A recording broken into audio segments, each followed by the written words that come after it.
my dear students. Welcome to Vidya Aradhana Academy. This is Vijay Kant. I have completed my MSc from IIT Madras. I worked in Shahu College for 5 years. And earlier I used to work in Diksha Institution, Bangalore.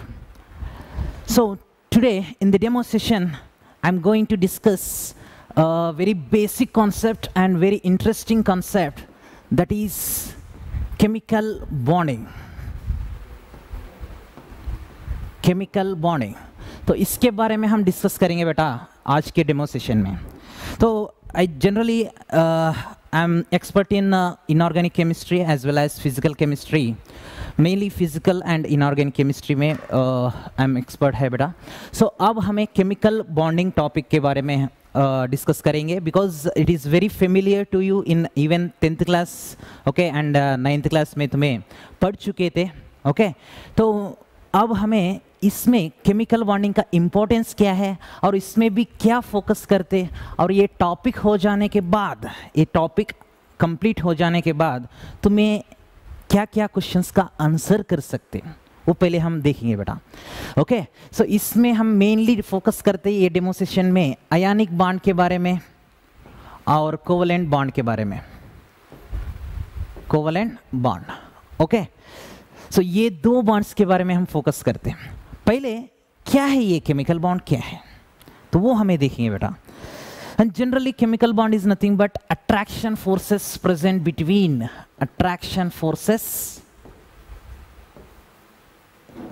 attraction forces present between two atoms or ions or molecules. तो atoms के बीच में, molecules के बीच में, okay. सो जो attraction forces होता है वही है केमिकल बॉन्ड, है ना बेटा. सो अब देखेंगे, एक ऑब्जर्व करेंगे तुम्हें. अब ये मैटर जो एग्जिस्ट हो रहा है, अब ये मार्कर होने दो बेटा, ओके, और ये माइक होने दो और ये टी शर्ट होने दो. Any matter is existing, even liquid level, solid level और gas level, any matter, if you observe that it is having attraction forces between molecules or between ions or between, okay, atoms. तो जरूर attraction forces तो रहना ही है. अगर नहीं रहे तो मैटर एग्जिस्ट ही नहीं हो सकता. क्यों बोल तो, for example let me take one example for that. अब हमें एक बिल्डिंग कंस्ट्रक्ट कर रहे हैं बेटा, ओके. सो एक वॉल को कंस्ट्रक्ट कर रहे हैं. So wall is constructed by using bricks, okay. तो वो ब्रिक्स को ऐसा ही हमें अरेंज करेगा तो is it that much strong? No. तो इसको बीच में हम सीमेंट डालना ही पड़ेगा, ओके. तो then only the construction will be that much strengthen रहेगा, है ना बेटा. तो वो अगर otherwise if there is no cement between them, एक बच्चा, एक लड़का भी उसको किक करेगा तो वो गिर जाएगा, है ना बेटा. तो ये अट्रैक्शन फोर्सेस का इंपॉर्टेंस उतना है, तो इसीलिए हम डिस्कस कर रहे हैं बेटा अबाउट केमिकल बॉन्डिंग, ओके. और केमिकल बॉन्डिंग जनरली कितने टाइप्स होते हैं. Matter is existing due to chemical bonding only we are discussing, right. तो फिर ये केमिकल बॉन्डिंग कितने टाइप्स है वो हमें देखेंगे. आयनिक बॉन्ड है, कोवलेंट बॉन्ड है, और कोऑर्डिनेट कोवलेंट बॉन्ड रहते, और मेटालिक बॉन्ड रहते, अदर टाइप्स ऑफ फोर्सेस भी रहते बेटा, van der Waals forces, dipole dipole interactions और हाइड्रोजन बॉन्डिंग. लेकिन वो हमें चैप्टर में इन डिटेल जाने जब वो डिस्कशन करते. लेकिन हमारा डेमो सेशन में हम फोकस करेंगे about ionic bond. Are you understanding this, okay. So ionic bond फिर कैसा फॉर्मेशन होगा, let us see. Ionic bond कैसा फॉर्मेशन होगा और इस फॉर्मेशन होने के लिए रीजन क्या है वो सभी का डिस्कशन करेंगे. तो पहले आयंस फॉर्मेशन होना है ना बेटा. आयनिक बॉन्ड बोलते the bond present between ions बोल के समय में आ रहा ही है ना. तो फिर आयंस कैसे बनते हैं, ये बेसिक टर्म्स एक बार देखेंगे बेटा. मैं कभी भी क्या कर रहा हूं, देखो बेटा, बेसिक टर्म्स तुमको क्लियर कर रहा हूं, क्रिस्टल क्लियर कर रहा हूं, ओके. सो वो पहले बेसिक टर्म्स को हमें देखेंगे. एटम क्या है, मॉलिक्यूल क्या है और आयन क्या है. तो ये वर्ड्स का पहले तुमको फेमिलियर करूंगा. सो देखेंगे एटम का मतलब क्या है. So atom generally it is having nucleus, okay. Just तुमको पता है ना रुदरफोर्ड का जो नमूना है, बीच में सन रहेगा और उसके प्लैनेट्स कैसा रिवॉल्व होते हैं कि उसी तरह एटम एग्जिस्ट होता है। ये एक स्फेरिकल स्पीसीज है, एटम इज नथिंग बट एक स्फेरिकल स्पीसीज है और बीच में न्यूक्लियस रहता है लाइक सन, ओके। और उसके सराउंडिंग में इलेक्ट्रॉन्स घूमते रहते, रिवॉल्व होते रहते, okay. So like this, like planets. तो electrons are looking like planets, just assume like planets and that nucleus you have to assume as sun. तो सन के सराउंडिंग में कैसा प्लैनेट्स घूमते हैं, in the similar way nucleus के surrounding में electrons घूमते रहते। तो वो ये है atom. And atom is the very basic and very indivisible particle of matter. कुछ भी मैटर ले वो, तुम्हें solid liquid gas any matter ले वो, तो उसमें जरूर उसमें द स्मॉलेस्ट पार्टिकल हो सकता है एटम, है ना बेटा। सो ये एटम का मतलब क्या है कि समझ में आ गया। और ये इसमें न्यूक्लियस में क्या रहते बेटा, इसमें प्रोटॉन्स रहते, न्यूक्लियस में क्या रहते, प्रोटॉन्स रहते और न्यूट्रॉन्स भी रहते, प्रोटॉन्स रहते और न्यूट्रॉन्स भी रहते। और प्रोटॉन्स का चार्ज पॉजिटिव होगा, ओके, और न्यूट्रॉन्स को नो चार्ज, न्यूट्रल रहते ये, है ना। और इलेक्ट्रॉन्स का चार्ज कैसा रहेगा, नेगेटिव चार्ज रहेगा।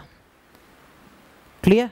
So atom is existing like this. Generally you have idea about this earlier 9th class में, 10th class में तुम्हें पढ़ चुके थे तुम्हारे लोअर क्लासेस में, ओके।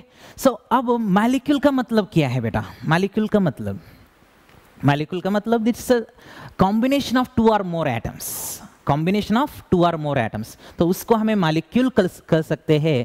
और ये एसोसिएशन ऑफ टू और more atoms, association of two or more atoms is called as molecule.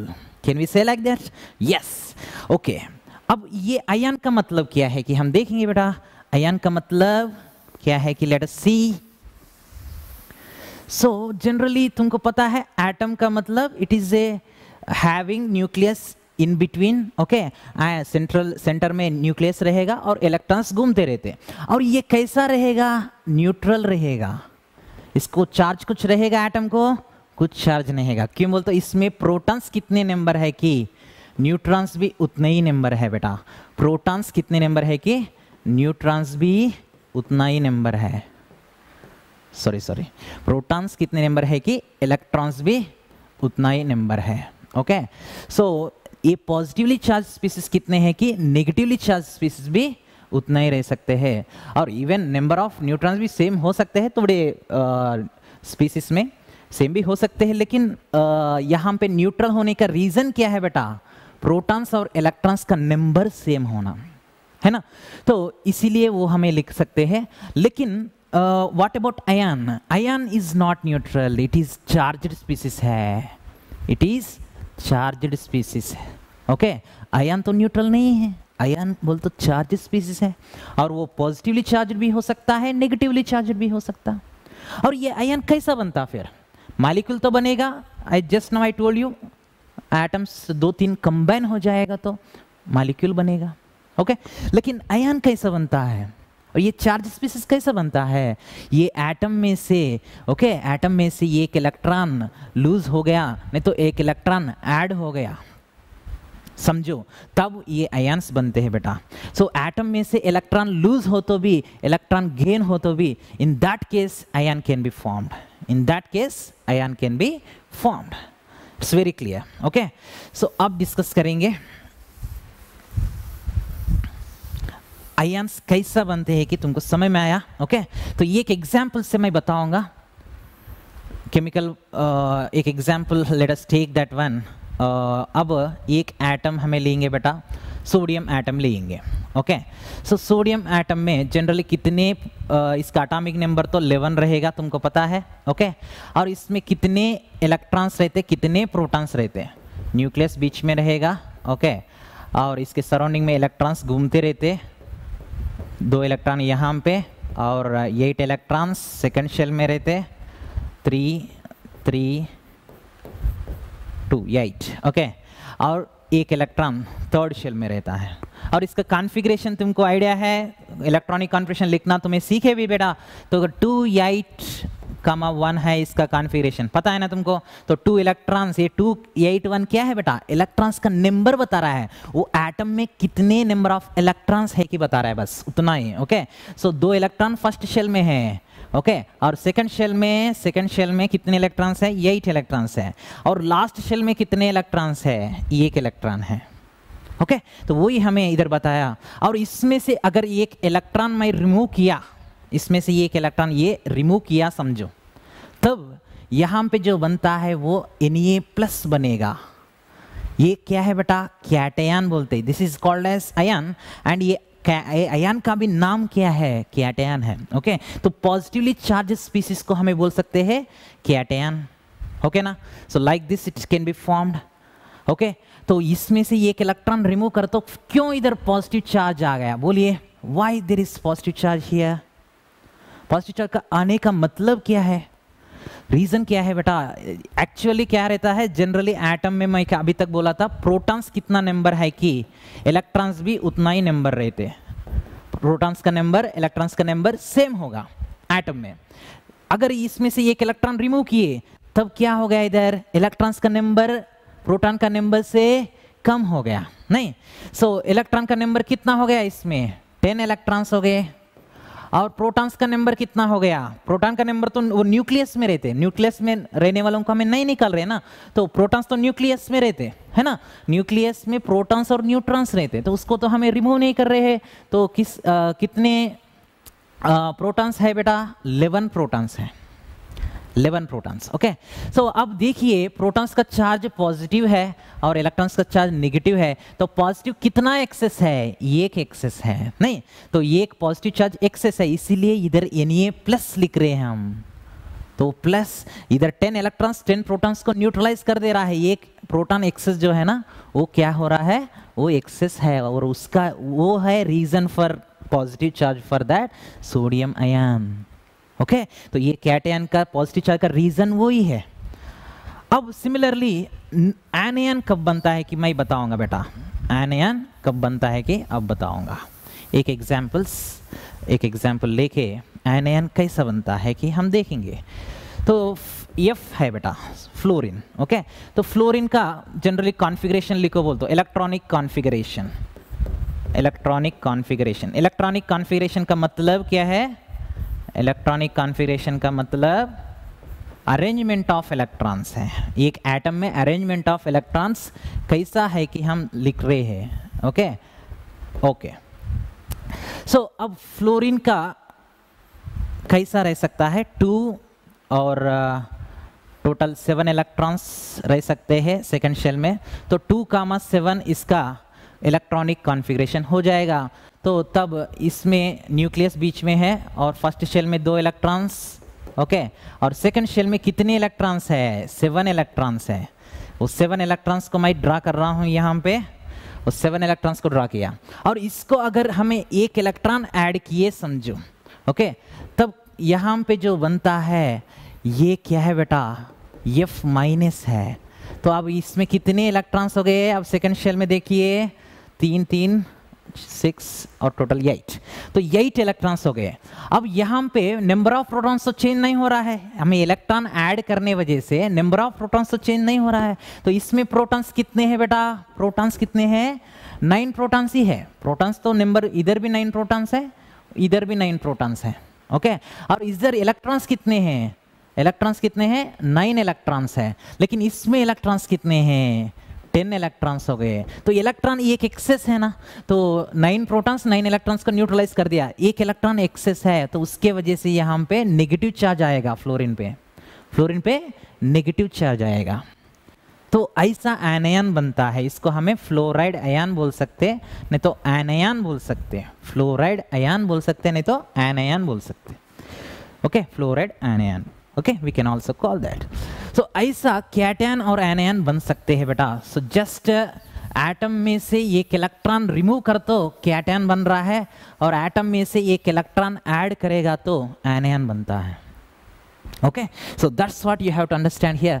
And chemical bonding topic में मेनली हमें मैं बोला था we are focusing on ionic bond only, okay, and covalent bond also, and other bonds के बारे में हम इधर डिस्कशन नहीं कर रहे हैं. So mainly we are focusing on covalent ionic bond as well as covalent bond. Okay, so अब तुमको आयनिक बॉन्ड कैसा फॉर्मेशन होता है ये समझ में आया होगा. आयनिक बॉन्ड कब फॉर्मेशन होता है और वो कैसा फॉर्मेशन होता है. Okay, so due to electron transfer, कैसा फॉर्मेशन होता है? Due to electron transfer from one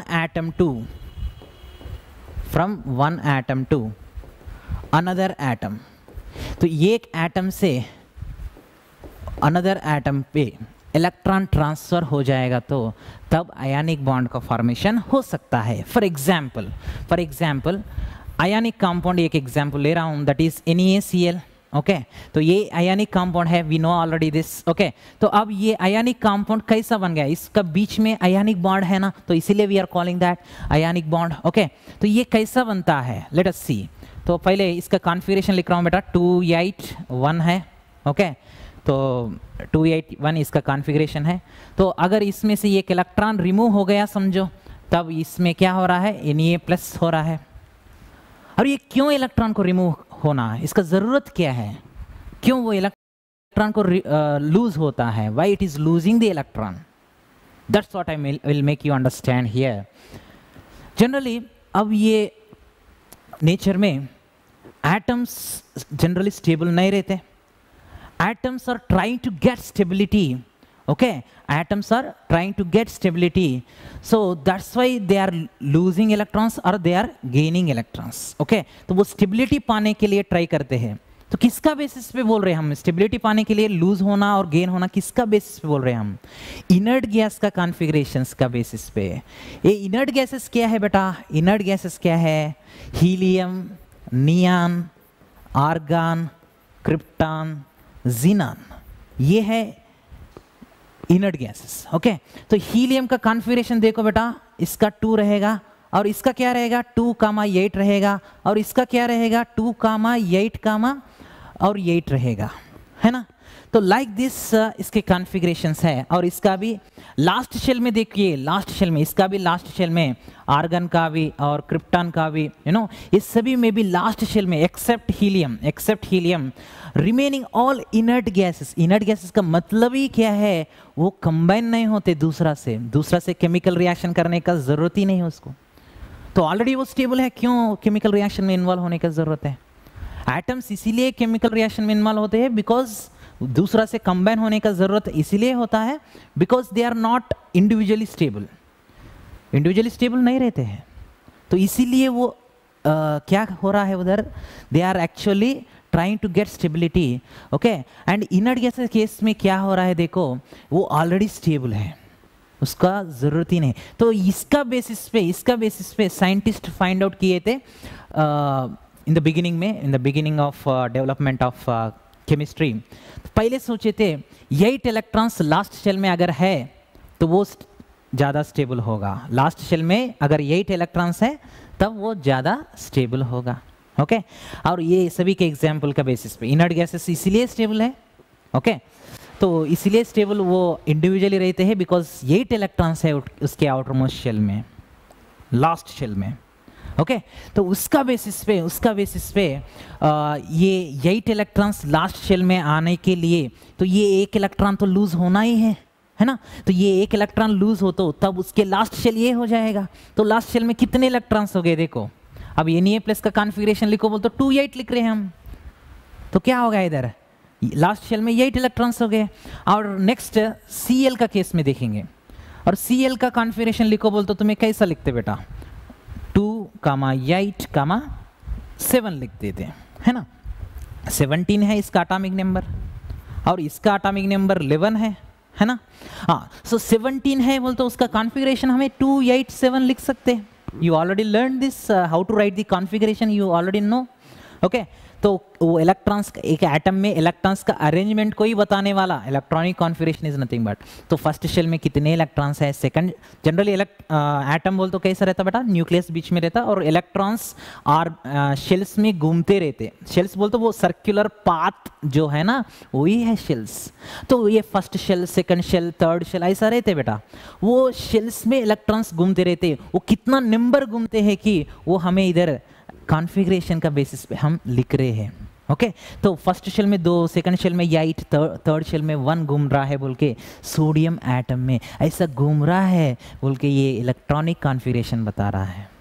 okay so अब ये क्लोरीन का केस में भी वैसा ही है, फर्स्ट शेल में 2 और सेकंड शेल में 8 और थर्ड शेल में 7 है। ओके तो अब ये क्या होना है, इसके लास्ट शेल में 8 इलेक्ट्रॉन्स आना बोल तो इसको एक इलेक्ट्रॉन चाहिए, एक इलेक्ट्रॉन चाहिए। ओके तब ये एक इलेक्ट्रॉन अगर हमें ऐड किए समझो बेटा, ओके तो ये एक इलेक्ट्रॉन ऐड किए समझो, तब Cl माइनस बन जाता है।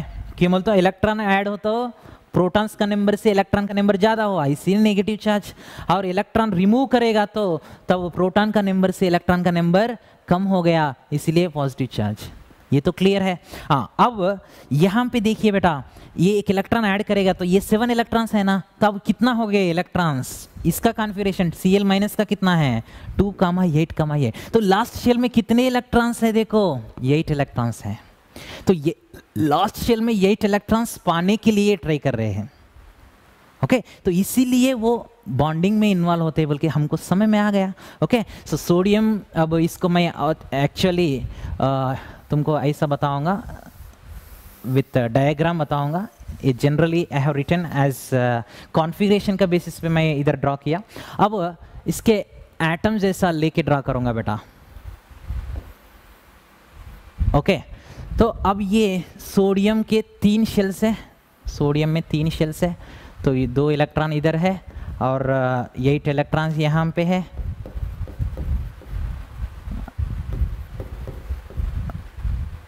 ओके एंड ये एक इलेक्ट्रॉन लास्ट शेल में है। ओके और ये एक इलेक्ट्रॉन किसको दे रहा है, Cl को दे रहा है, क्लोरीन एटम को दे रहा है। तो क्लोरीन एटम बोलते इतना बड़ा रहेगा, सोडियम से बड़ा रहेगा बेटा। ओके हाँ सो इसमें भी कितने इलेक्ट्रॉन्स रहते हैं 2, 8, 7 है, और 2, 8, 7 मैं कैसा लिख रहा हूँ देखो, 3, 3 और इधर 2। हाँ टोटल कितने हो गए देखो 8 इलेक्ट्रॉन्स इन सेकंड शेल और 7 इलेक्ट्रॉन्स। ओके तो 7 इलेक्ट्रॉन्स इन थर्ड शेल। तो तब ये एक इलेक्ट्रॉन इसको ये दिया समझो, तब इसका लास्ट शेल ये हो जाता और इसमें 8 इलेक्ट्रॉन्स हो गए, और ये इलेक्ट्रॉन ये गेन करने के बाद तब इसमें कितने हो गए बेटा 8 इलेक्ट्रॉन्स लास्ट शेल में हो गए। Now whenever it is losing then एक इलेक्ट्रॉन लूज होने के बाद ये Na+ बन गया, और ये एक इलेक्ट्रॉन गेन ये Cl इलेक्ट्रॉन गेन करने के बाद Cl- बन गया है ना। तो ये सोडियम एटम है बेटा और ये Cl एटम है, क्लोरीन एटम है। ओके तो अब ये Cl- और Na+, ये दोनों के बीच में अट्रैक्शन फोर्सेस डेवलप होते हैं। क्यों बोलते ये पॉजिटिवली चार्ज और नेगेटिवली चार्ज, पॉजिटिवली और नेगेटिवली के बीच में क्या रहेगा बेटा अट्रैक्शन फोर्सेस रहेगा, और इसको हमें इलेक्ट्रोस्टैटिक फोर्सेस भी बोल सकते हैं, इलेक्ट्रोस्टैटिक फोर्सेस। ओके तो electrostatic forces present between oppositely charged ions, oppositely charged ions.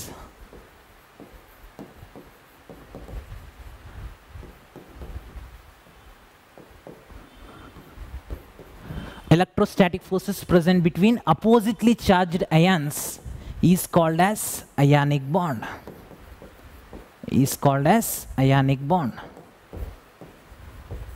Okay ना बेटा। So this is what you have to understand here. Ionic bond का मतलब क्या है और वो कैसा बनता है और ये कब बनता है, ये एक इलेक्ट्रॉन लूज होने है और एक इलेक्ट्रॉन गेन करना है। बोलते एक को इलेक्ट्रॉन को जरूरत नहीं रहना और दूसरा को इलेक्ट्रॉन का जरूरत रहना है। ओके तो to have stable configuration, stable configuration. Okay, तो ये कॉन्फ़िगरेशन किसका हो गया? नियॉन का कॉन्फ़िगरेशन हो गया, देखो स्टेबल कॉन्फ़िगरेशन हो गया। और ये किसका है? आर्गन का कॉन्फ़िगरेशन हो गया। नहीं, तो स्टेबल कॉन्फ़िगरेशन पाने के लिए एक इलेक्ट्रॉन एक नहीं तो दो इस फिक्स्ड एक ही इलेक्ट्रॉन लूज होने का जरूरत नहीं है। ओके, तो वो डिपेंडिंग ऑन सिचुएशन। ओके, वो मैग्नीशियम का केस में 2 इलेक्ट्रॉन रिलीज होना जरूरत रहता, एल्यूमिनियम का केस में 3 इलेक्ट्रॉन रिलीज होने का जरूरत रहता in order to have stable configuration. Okay, so फिर यहाँ पे क्या हो रहा है, देखो बेटा, एक का इलेक्ट्रॉन रिच होना है। ओके, एक के पास इलेक्ट्रॉन ज़्यादा रहना है, वो स्टेबल कॉन्फ़िगरेशन से कंपेयर कर तो 2-8 है, लेकिन ये 2-8-1, तो एक इलेक्ट्रॉन ज़्यादा है स्टेबल कॉन्फ़िगरेशन से कंपेयर कर तो। ओके, और ये स्टेबल कॉन्फ़िगरेशन 2-8-8 है, लेकिन इसके पास 2-8-7, एक इलेक्ट्रॉन कम है। तो ये एक पूर है, ये एक रिच है। ओके, एक अमीर है, एक गरीब है। तो ऐसा रहेगा तो इलेक्ट्रॉन्स का बोल रहा हूँ मैं। ओके, तो इलेक्ट्रॉन्स का ऐसा रहेगा तो इन दैट केस ये आयनिक बॉन्ड का फॉर्मेशन हो सकता है। और यहाँ पे क्या हुआ, इलेक्ट्रॉन का ट्रांसफर ही हुआ ना, एटम्स, एक एटम से दूसरा एटम की तरफ इलेक्ट्रॉन का ट्रांसफर हुआ। ये ट्रांसफर होने वजह से कैटयन और एनायन ये दोनों बन गए, और ये दोनों के बीच में अट्रैक्शन फोर्सेस जो होता है that is only called as ionic bond. Okay, it's very clear है। ओके, सो अब देखेंगे बेटा नेक्स्ट हमें डिस्कशन करेंगे next ionic bond. It's very clear है, और दूसरे केसेस में आयनिक बॉन्ड भी, और दूसरे एग्जाम्पल अब तक मैं लिया था एग्जाम्पल 1 दैट इज NaCl का। Now example 2 let us discuss about magnesium oxide. ये भी एक आयनिक कंपाउंड है, तो ये कैसा फॉर्मेशन हो सकता है? देखो, मैग्नीशियम का कॉन्फ़िगरेशन लिखो बोल तो तुम्हें क्या लिखते बेटा? मैग्नीशियम का कॉन्फ़िगरेशन 2-8 लास्ट शेल में इलेक्ट्रॉन्स 2 रहते हैं, इसका एटॉमिक नंबर 12 है, ये तो क्लियर है। ओके, और ऑक्सीजन का केस में number of electrons first shell में 2 रहते हैं, और सेकंड शेल में कितने रहते बेटा? 6 रहते हैं, कि मतलब इसका एटॉमिक नंबर 8 है ऑक्सीजन का। ओके, तो अब ये स्टेबल कॉन्फ़िगरेशन पाना बोल तो, to get stable configuration how many electrons it needed?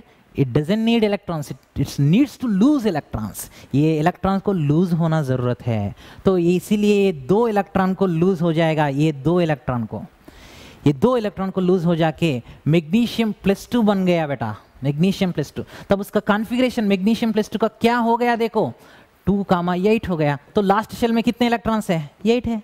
अब ये लास्ट शेल सेकंड शेल हो गया इसमें, इसका केस में। ओके, और ये जो 2 इलेक्ट्रॉन लूज हो गए वो कहाँ तरफ जा रहे हैं? ये एक्सिन एटम लेगा वो। ओके, क्यों बोलते हैं? एक्सिन एटम को और 2 इलेक्ट्रॉन चाहिए to get 8 electrons in outermost shell. Last shell में, आउटरमोस्ट शेल का मतलब क्या है? Last shell. तो लास्ट शेल में 8 इलेक्ट्रॉन्स पाने के लिए 2 इलेक्ट्रॉन वो गेन करना पड़ता। ओके, सो तब वो 2- बन गया देखो, और इसका कॉन्फ़िगरेशन भी क्या हुआ? देखो 2,8 हुआ। क्लियर, समझ में आ गया ना बेटा? सो वेरी क्लियर है। ओके, सो ये है generally discussion of this ionic compounds और आयनिक बॉन्ड कैसा फॉर्मेशन होता है।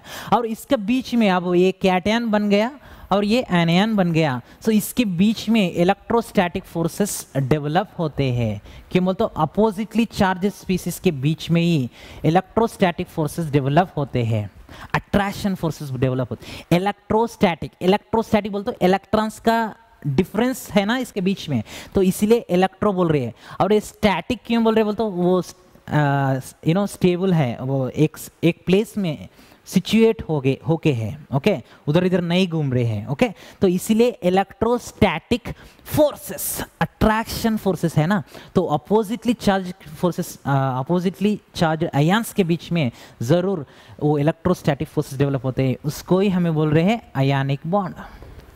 तो आयनिक बॉन्ड फॉर्मेशन होना बोल तो जनरली किसके बीच में फॉर्मेशन होता है? तुमको एक पॉइंट क्लियर कर दिया मैं, वो क्या है बेटा? एक के पास इलेक्ट्रॉन का ज़्यादा रहना है और एक के पास इलेक्ट्रॉन का ज़रूरत रहना है। तो एक को इलेक्ट्रॉन ज़रूरत रहना और एक के पास इलेक्ट्रॉन्स ज़्यादा रहना। इन दैट केस क्या हो रहा है? ये आयनिक बॉन्ड फॉर्मेशन होता when you compare with stable configuration. तो स्टेबल कॉन्फ़िगरेशन से कंपेयर करता हूँ।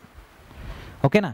और ये आयनिक बॉन्ड फॉर्मेशन किसके बीच में भी हो सकता है हमें बोल सकते। देखो अब जो दो एग्जाम्पल मैं लिया इसमें क्या समझ में आया तुमको, NaCl बोल तो ये मेटल है बेटा, ये नॉन मेटल है, और मैग्नीशियम भी मेटल है, ये नॉन मेटल। सो आयनिक बॉन्ड किसके बीच में फॉर्मेशन हो सकता है बोल के हमको आइडिया आ गया, मेटल और नॉन मेटल के बीच में, मेटल और नॉन मेटल के बीच में आयनिक बॉन्ड का फॉर्मेशन हो सकता है। तो ये क्लियर है ना बेटा। ओके सो नेक्स्ट हमें डिस्कशन करेंगे और एक एग्जाम्पल देखो बेटा, एल्यूमिनियम ऑक्साइड। ओके सो यहाँ पे एल्यूमिनियम ऑक्साइड इसका फॉर्मेशन कैसा हो सकता है कि हम देखेंगे एल्यूमिनियम ऑक्साइड।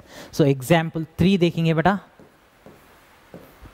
Aluminium oxide. तो इसका फॉर्मेशन कैसा हो सकता है, तो एल्यूमिनियम इज ए मेटल और oxygen is a non metal. तो मेटल जनरली, मेटल का नेचर ही क्या है, वो इलेक्ट्रॉन को इजीली लूज कर सकता है। ओके तो इलेक्ट्रॉन लूज होने के लिए रेडी रहता है मेटल।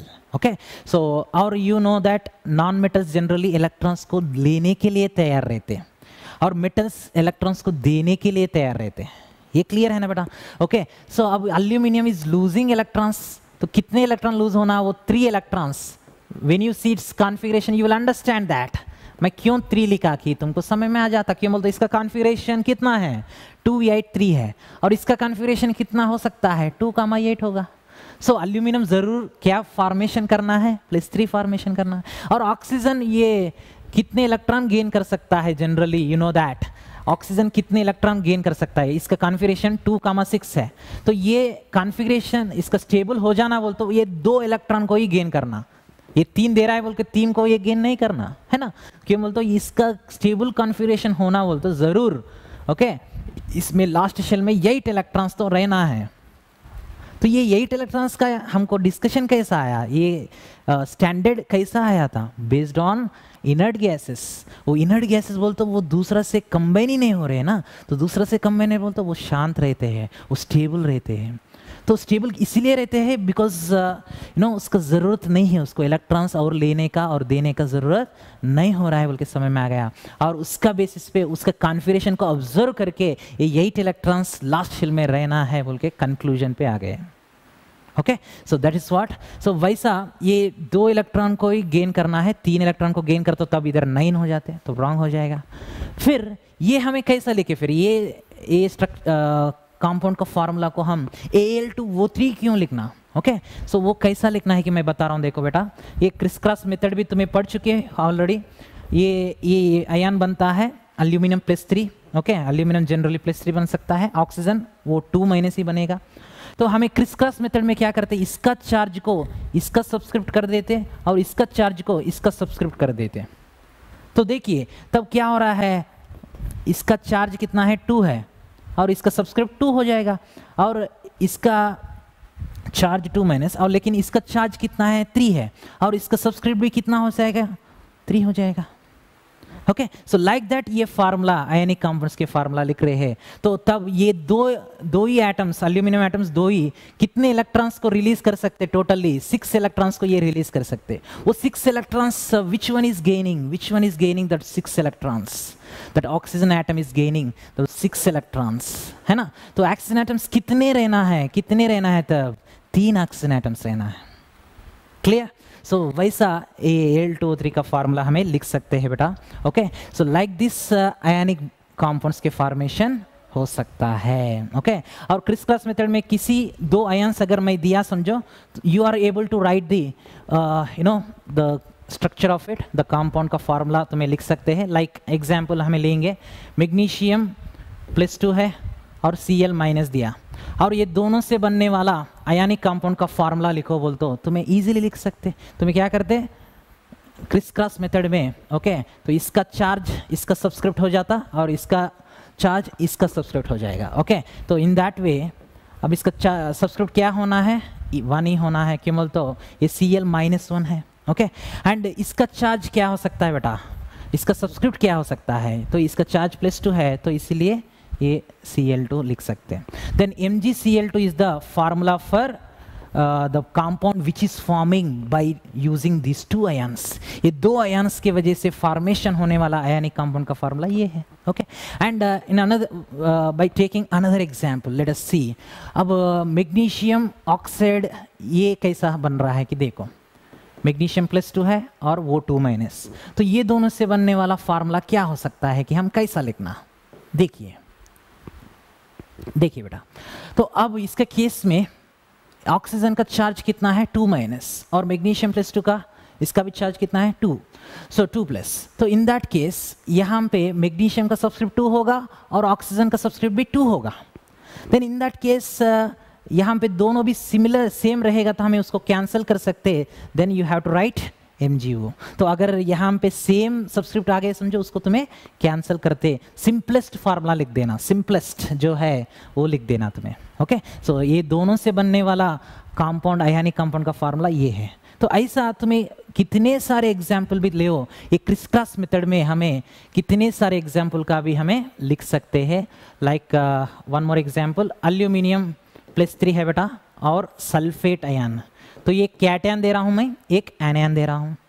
तो अब ये दोनों से बनने वाला आयनिक कंपाउंड का फार्मूला लिखो, ये दोनों से बनने वाला आयनिक कंपाउंड का फार्मूला लिखो। तो कैसा लिखना है, और इसका चार्ज जो है, इसका चार्ज जो है हमें इसको सब्सक्रिप्ट लिख देना, और इसका चार्ज एल्यूमिनियम +3 है, तब ये सल्फेट SO4 बोल, तो इसका नाम क्या है सल्फेट। ओके, तो उसका सब्सक्रिप्ट क्या हो जाएगा टेकन थ्राइस। ओके, सो इसका जो चार्ज है इसका सब्सक्रिप्ट वही होगा। सो like that I can write many compounds, many ionic compounds के फार्मूला सिर्फ क्रिस क्रॉस मेथड में हम लिख सकते हैं। Clear? So like this ionic compounds का डिस्कशन हो सकता है। एंड फाइनली हम एक कोवेलेंट बॉन्ड का डिस्कशन करेंगे। कोवेलेंट बॉन्ड,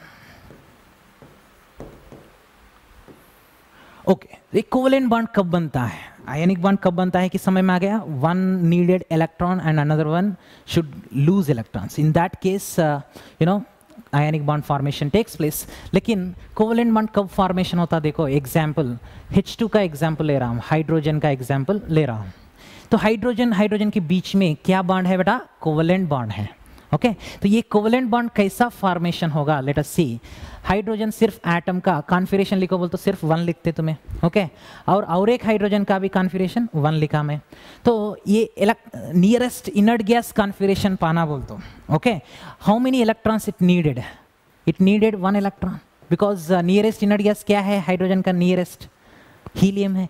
हीलियम का कॉन्फिगरेशन 2 है ना, हीलियम का कॉन्फिगरेशन कितना है 2 है। तो ये 2 इलेक्ट्रॉन्स रहेगा तो वो स्टेबल हो जाएगा। हाइड्रोजन एटम स्टेबल होना बोलते, तो उसके पास 2 इलेक्ट्रॉन रहना, उसके लास्ट शेल में 2 इलेक्ट्रॉन्स रहना है। तो वो 2 electron if it is gaining then it will be stable. So वैसा एक इलेक्ट्रॉन अगर ऐड किए समझो, तब इसका कॉन्फिगरेशन क्या हो गया, देखो 2 हो गया। सो 1 इज बिकमिंग 2 एंड ऐसा फिर ऐसा H- बनने का चांसेस है, नहीं है। It also needed electron and it also needed electron, तो ये बाहर से इसको भी हम एक इलेक्ट्रॉन ऐड करना, तो ये H- इसके बीच में अट्रैक्शन पॉसिबल हो गए, नहीं हो गए, तो ये पॉसिबिलिटी नहीं है। तो इसके बीच में आयनिक बॉन्ड का पॉसिबिलिटी नहीं है, क्यों बोलते ये कैटायन बनना, ये कैनायन बनना, तभी हमको आयनिक बॉन्ड का फॉर्मेशन होगा, है ना। सो इन अब देखेंगे फिर, तो दोनों भी यहाँ पे इलेक्ट्रॉन का जरूरत हो रहा है, दोनों के केस में भी इलेक्ट्रॉन का जरूरत है। देखो in that case you know covalent bond formation takes place. Okay, ये हाइड्रोजन एटम है, ये भी हाइड्रोजन एटम है। ओके, और इसके पास एक इलेक्ट्रॉन है, इसके पास एक इलेक्ट्रॉन है। ओके, सो तब ये भी एक इलेक्ट्रॉन देता है बॉन्ड फॉर्मेशन के लिए, ये भी एक इलेक्ट्रॉन देता है बॉन्ड फॉर्मेशन के लिए। सब ये दोनों भी म्यूचुअल शेयरिंग कर लेते हैं, ये दोनों भी क्या करते हैं, वो 2 इलेक्ट्रॉन को शेयरिंग कर लेते हैं। इसको ही हमें क्या बोलते हैं, म्यूचुअल शेयरिंग,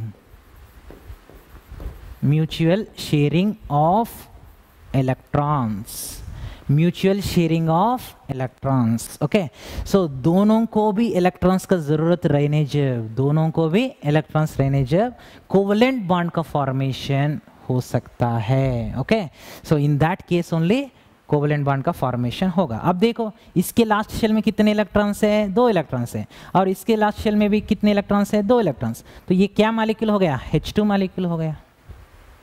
ओके, क्लियर। सो ऐसा फॉर्मेशन हो सकता है कोवेलेंट बॉन्ड का formation. Okay, and one more example, let us see Cl2. Example 2, that is Cl2. तो Cl2 का केस में क्या हो रहा है देखो. Cl2 का कॉन्फ़िगरेशन, एक Cl एटम का कॉन्फ़िगरेशन लिखो 287 और एक क्लोरीन का 287, ऐसा हमें लिख सकते हैं. ओके, सो दोनों को भी एक इलेक्ट्रॉन जरूरत है. ओके, सो दोनों को भी एक इलेक्ट्रॉन जरूरत है. So in that case what is happening, look at this. Okay, तो इसके लास्ट शेल में इलेक्ट्रॉन्स 7, लास्ट शेल में का ये इलेक्ट्रॉन लिख रहा हूं मैं, लास्ट शेल में का ये 7 इलेक्ट्रॉन्स को लिख दिया, और इसका भी लास्ट शेल में का ये इलेक्ट्रॉन्स को लिख रहा हूं मैं. ओके, सो ये एक एटम है क्लोरीन एटम और ये एक क्लोरीन एटम है. तब ये दोनों को भी एक एक इलेक्ट्रॉन है चाहिए, दोनों को भी एक एक इलेक्ट्रॉन चाहिए to have 8 electrons in outermost shell. Okay, तो तब क्या करेगा इन दैट केस, देखिए अब ये भी बॉन्ड फॉर्मेशन के लिए एक इलेक्ट्रॉन देता और ये भी बॉन्ड फॉर्मेशन के लिए एक एक इलेक्ट्रॉन देगा, और इसके पास तो ऑलरेडी 6 इलेक्ट्रॉन्स ऐसा है. ओके, हाँ, तब ये म्यूचुअल शेयरिंग कर लेते हैं ऐसा ये दो इलेक्ट्रॉन को, ये दो इलेक्ट्रॉन, एक इलेक्ट्रॉन इसका है, एक इलेक्ट्रॉन इसका है, तो ये दो इलेक्ट्रॉन को म्यूचुअल शेयरिंग कर लेते हैं. Okay, so covalent bond formation takes place by mutual sharing of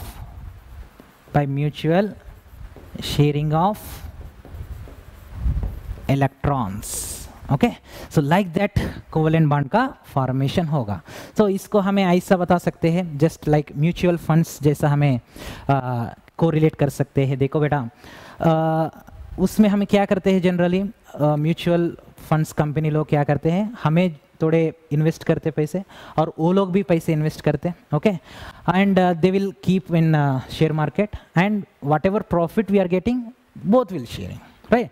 so mutual fund company थोड़े अमाउंट लेते और हमको थोड़ा देते, नहीं. इन द सेम वे यहाँ पे भी देखो, दोनों को भी इलेक्ट्रॉन्स का जरूरत है, इसीलिए ये भी एक इलेक्ट्रॉन दे रहा है, ये भी एक इलेक्ट्रॉन दे रहा है, और वो दो इलेक्ट्रॉन्स को दोनों भी शेयर कर रहे हैं, है ना. तो वैसा ये बॉन्ड का फॉर्मेशन ओके हो सकता है covalent bond. Okay, so covalent bond का डेफिनेशन क्या है, the bond formation takes place when mutual sharing of electrons takes place. Okay, that is called as covalent bond. Okay, and what about ionic bond? Ionic bond का definition क्या है? The electrostatic forces present between oppositely charged ions, बोलते positive negatively charge ions के बीच में जो electrostatic forces होता है वही है आयनिक बॉन्ड. ओके, सो अब हमारा ये डेमो सेशन में हम डिस्कशन किए तो आयनिक बॉन्ड के बारे में. ओके, तो आयनिक बॉन्ड कब फॉर्मेशन होगा तो वो डिस्कशन किए. ओके, और उसके वेरियस एग्जाम्पल देखे बेटा. ओके, एंड कोवेलेंट बॉन्ड कैसा फॉर्मेशन होता है और ये कब फॉर्मेशन होता है और इसका डेफिनेशन क्या है वो हमें डिस्कशन किए. तो आगे नेक्स्ट डेमो सेशन में हम डिस्कशन करेंगे आयनिक बॉन्ड और कोवेलेंट बॉन्ड का इम्पोर्टेंस, इसके एप्लीकेशंस क्या हो सकते हैं वो हमें, और ये थीरीज कोजेल लेविस थीरी बोल के एक है. ओके, वो 11th एनसीईआरटी चैप्टर में है, तो उसके बारे में हम नेक्स्ट डेमो सेशन में हम डिस्कस करेंगे. ओके, सो वो उसके एप्लीकेशंस क्या होते हैं, वो थीरी क्या बता रहा है, और ये आयनिक बॉन्ड का और कोवेलेंट बॉन्ड के बारे में वो डिटेल में और क्या डिस्कशन किया, और इस पे नीट के पॉइंट ऑफ व्यू में क्वेश्चंस कैसा आ सकते हैं कि नेक्स्ट डेमो सेशन में हम देखेंगे. Okay, so thank you very much.